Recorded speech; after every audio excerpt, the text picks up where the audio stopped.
Assalamualaikum warahmatullahi wabarakatuh.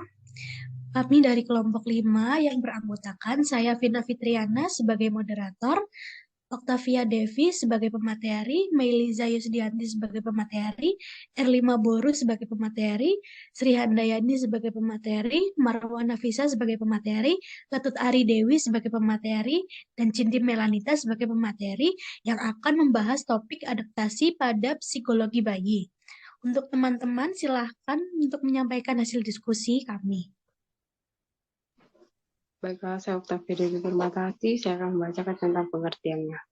Menurut Pieter, pada tahun 2010 mengatakan bahwa adaptasi adalah suatu proses penyesuaian diri seseorang yang berlangsung terus-menerus untuk memenuhi segala kebutuhannya, dengan tetap memelihara hubungan harmonis pada situasi lingkungannya.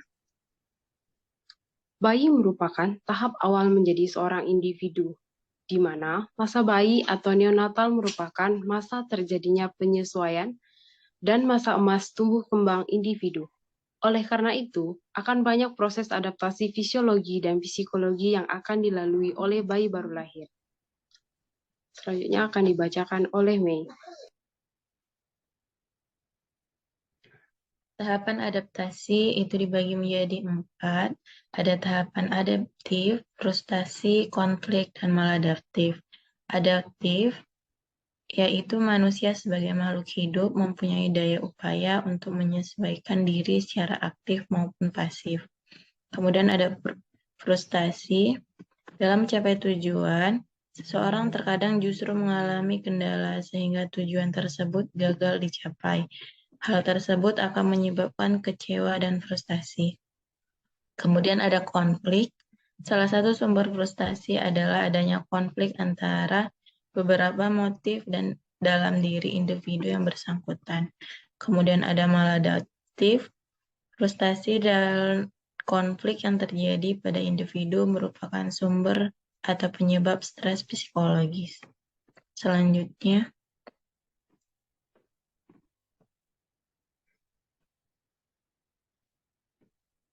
Selanjutnya, adaptasi psikologis. Yang pertama, reaktivitas pertama atau the rest period reactivity dimulai pada masa persalinan dan berakhir 30 menit setelah bayi lahir.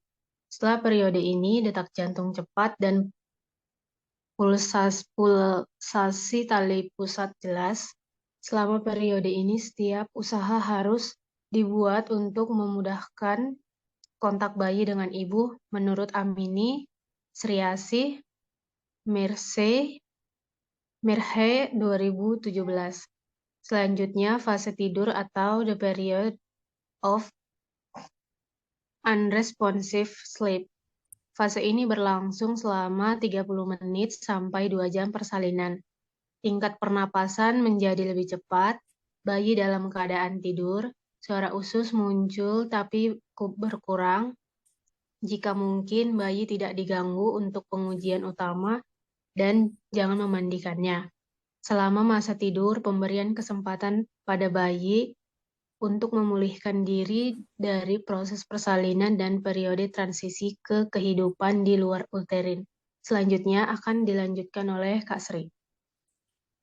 baiklah. Kemudian yang selanjutnya ada reaktivitas kedua atau the second period of reactivity.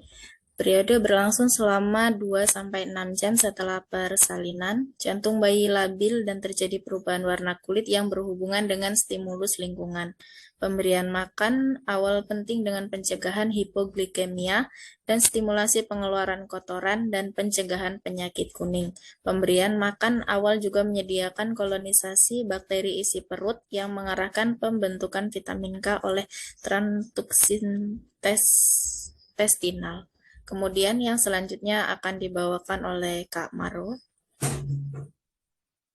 Baiklah, yang selanjutnya adalah proses adaptasi psikologis pada masa bayi. Yang pertama, menyesuaikan terhadap perubahan suhu. Yang kedua, menyesuaikan diri terhadap cara bernafas. Yang ketiga, menyesuaikan diri terhadap pola makan. Yang keempat, menyesuaikan diri terhadap sistem ekskresi. Kemudian beralih ke masa terhentinya perkembangan untuk sementara waktu, kira-kira 1 minggu. Seperti berkurangnya berat badan dan selalu sakit-sakitan. Pada akhir periode neonatus, perkembangan dan kesehatan bayi akan berjalan seperti semula. Sebenarnya, terhentinya perkembangan dan pertumbuhan bayi tersebut merupakan ciri khas dari periode neonatal dan dianggap normal. Setelah mengalami penyesuaian, tahap neonatal bayi mengalami periode babyhood. Secara umum adalah usia 2 minggu hingga 2 tahun. Periode babyhood merupakan dasar pembentukan sikap, perilaku, dan pola ekspresi. Pada periode babyhood ini, bayi sudah memahami senyum, merangkak, dan berdiri. Pada akhir periode babyhood, bayi seringkali takut didekati orang yang tidak dikenalnya, namun bayi akan merasa senang dengan anak lain. Selanjutnya akan dilanjutkan oleh Kak Ketut. Baik, yang kelima ada faktor yang mempengaruhi proses adaptasi psikologi pada bayi. Di sini ada inteligensi, kedua ada status ras dan keturunan, ketiga ada lingkungan dan budaya, keempat pola asuh keluarga. Selanjutnya dibacakan oleh Siti.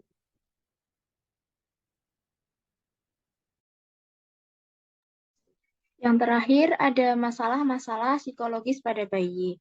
Yang pertama ada autisme, yang kedua ADHD atau defisit hyperactive disorder, yang ketiga sindrom Asperger, yang keempat keterbelakangan mental, yang terakhir pica sindrom.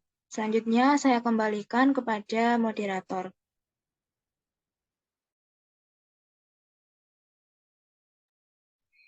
Terima kasih kepada teman-teman yang sudah menyampaikan hasil diskusi dari kelompok kami. Kami memohon maaf atas kesalahan. Kami tutup. Assalamualaikum warahmatullahi wabarakatuh.